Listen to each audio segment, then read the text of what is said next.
Son personajes que vieron el paraíso antes de morir. Ya se sabe que uno para ver el paraíso tiene primero que morirse y después haber tenido una conducta honrada o algo así, ¿no? Sí. Pero lo primero es morirse.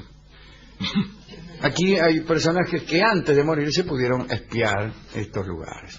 Ahora, ¿dónde quedaba el paraíso? Estamos hablando de la tradición judeocristiana, ¿no? Bueno, fue situado a modo de conjetura por los eruditos, primero en el monte de Dios, después en Siria, después en Hebrón, después en Jerusalén, esto después que el rey David trasladara allí su capital, y durante el cautiverio babilónico se supuso que a la entrada del Golfo Pérsico, allí donde se juntaban el Tigris y el Éufrates. También se dijo que el paraíso estaba en Armenia o en Jordania Central, pero allí no había ríos importantes y, como sabemos, el paraíso es un lugar que requiere ríos. Si no hay ríos importantes, es que no es el paraíso.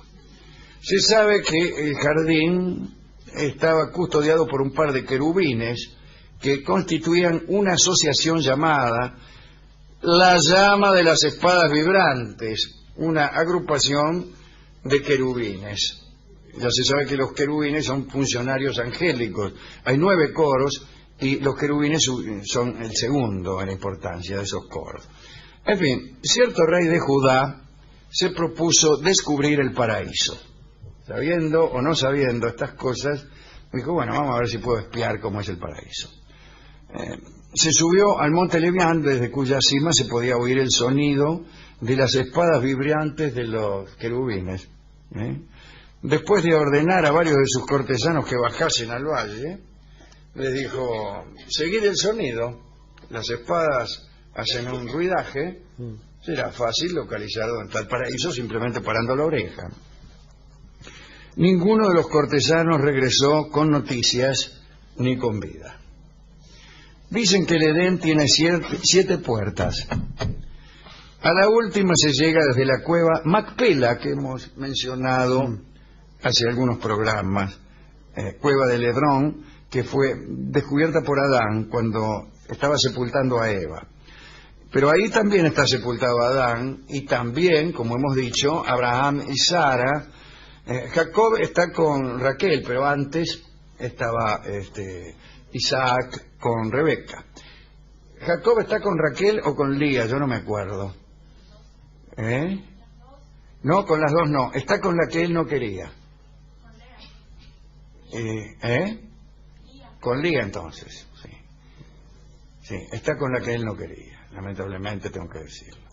Bueno, ahí esa cueva marca de algún modo la entrada del paraíso, según algunos. El primer hombre que entró vivo en el paraíso después de Adán, ¿no?, fue Enoch. Pudo conocer allí el árbol de la vida y lo vio descansar a Dios, y parece que descansa justamente a la sombra de ese árbol. Algún domingo. Sí. Isaac, que también, o sea, en este caso era sábado, Isaac, que también pudo conocer el paraíso, estudió allí 3 años. Eso está bien. Ir a estudiar al paraíso es lo mejor que uno puede hacer. Hay gente que va al paraíso y va a perder el tiempo nada más.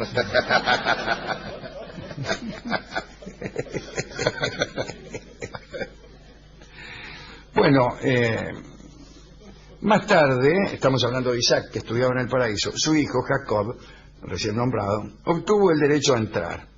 Lamentablemente ninguno de estos 3, Enoch, Isaac y Jacob, dejó constancia de lo que allí vio. Moisés también anduvo por las regiones celestiales.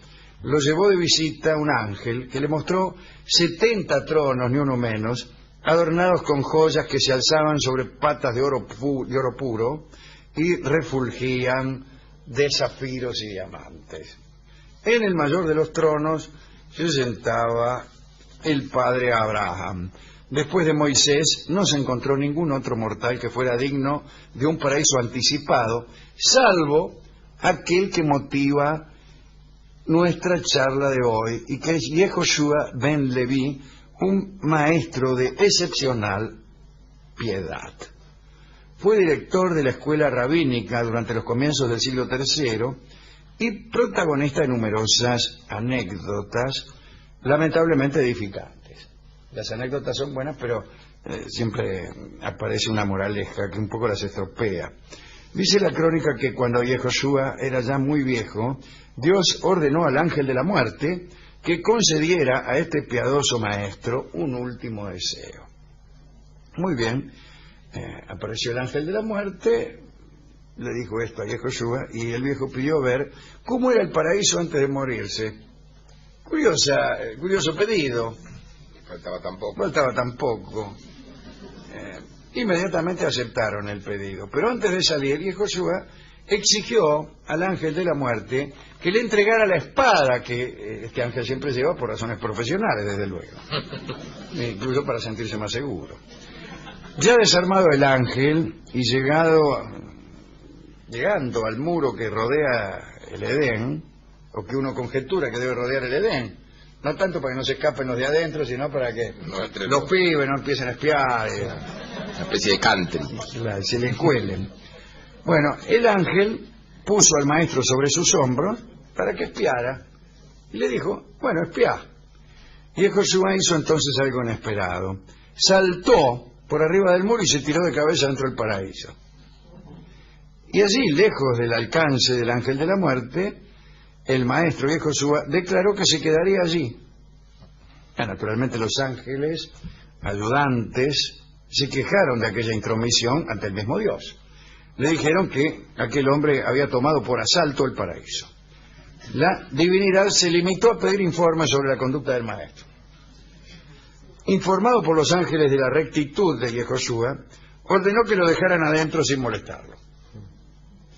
Solo debió devolver la espada al ángel de la muerte, que anduvo unos cuantos días sin poder cumplir con sus obligaciones. Y Yehoshua anduvo entonces por el paraíso y dijo lo que a continuación detallaremos, que tiene 7 puertas. La primera casa, frente a la entrada, alberga a los conversos que llegaron a Dios por su propia voluntad. Las paredes de esas casas son de cristal y sus vigas de cedro. Ardías, el profeta justo, gobierna allí. La segunda casa está construida de manera semejante y recibe a los penitentes de Israel. La tercera casa es de oro puro.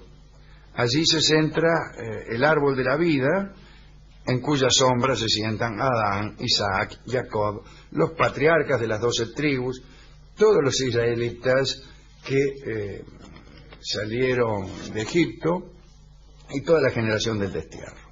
También está allí el rey David, su hijo Salomón, todos los reyes de Judá, excepto Manases, que según le informaron a Yehoshua, está en el infierno. La cuarta casa está hecha de oro y sus vigas son de madera de olivo. Alberga a los justos cuya vida fue amarga, o sea, a casi todos los justos. La quinta casa, por la que fluye el río Gijón, está hecha de plata, cristal de roca, oro y lino. La fragancia del Líbano impregna todas sus salas. Curioso porque no hay cedro aquí, ¿no? Yehoshua vio paños de púrpura tejidos por la propia Eva y madejas de hilo escarlata y pelo de cabra trenzado por ángeles. Allí mora un Mesías que le preguntó a Yehoshua lo siguiente: ¿cómo pasan el tiempo los hijos de Israel en el mundo del que vienes? Esperando tu advenimiento, respondió el maestro. Al oír estas palabras, el Mesías lloró. La sexta casa alberga a quienes murieron mientras cumplían su deber con Dios. La séptima, a quienes han muerto de pena.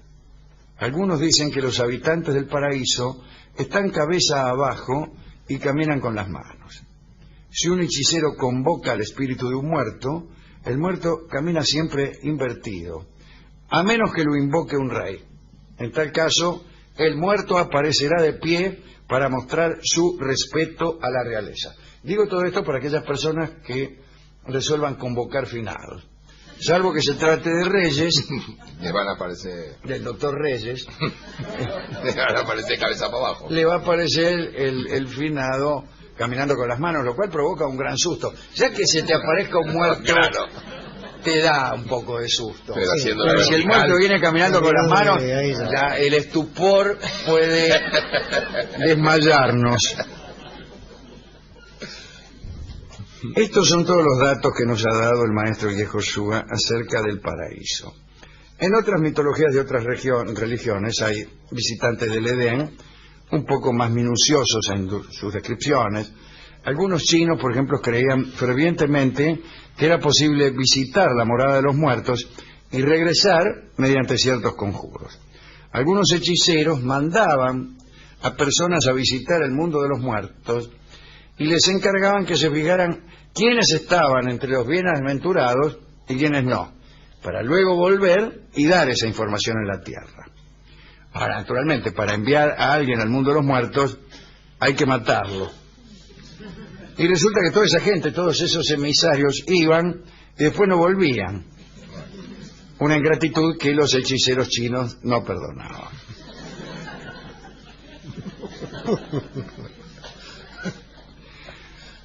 Bueno, hay otros datos. No quiero ser...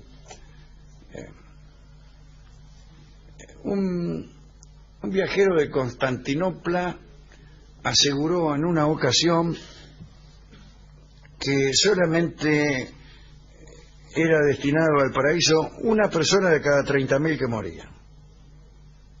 Es una cifra que llamó mucho la atención en aquel momento. Porque todos nos creemos buenos. Claro. Bueno, parece que no. Eso es lo que decía este tipo de Constantinopla. Estaba pensando quiénes eran los otros 29.999. ¿No? Se mueren 30.000, uno vaciló, esa es la proporción, ¿no?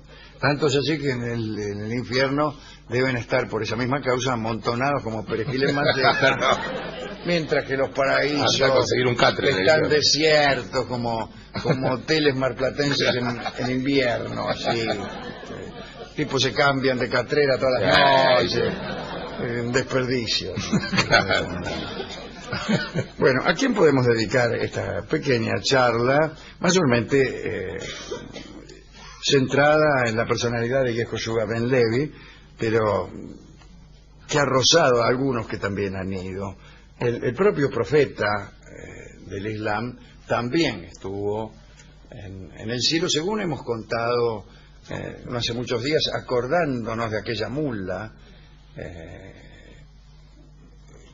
en un tiempo psicológicamente largo, pero cosmológicamente breve. Estaba el profeta por ahí, y en el desierto, y una mula, la mula Burak creo que se llamaba, no me acuerdo ahora, le volcó una jarra con agua, sí. Y el profeta fue elevado en ese mismo momento a los cielos. Allí saludó a la misma divinidad, regateó con la divinidad el número de oraciones que los musulmanes tienen que hacer por día. ¿Qué cuántas son? ¿5? ¿Dónde hay un musulmán aquí? ¿Cómo no hay? Tendría que haber, tanto turco por ahí. En este programa que nos escuchan muchísimos musulmanes de cartel. Bueno, regateó largamente con el mismísimo Dios, que le habían puesto primero 40, parece, después 30, después 20.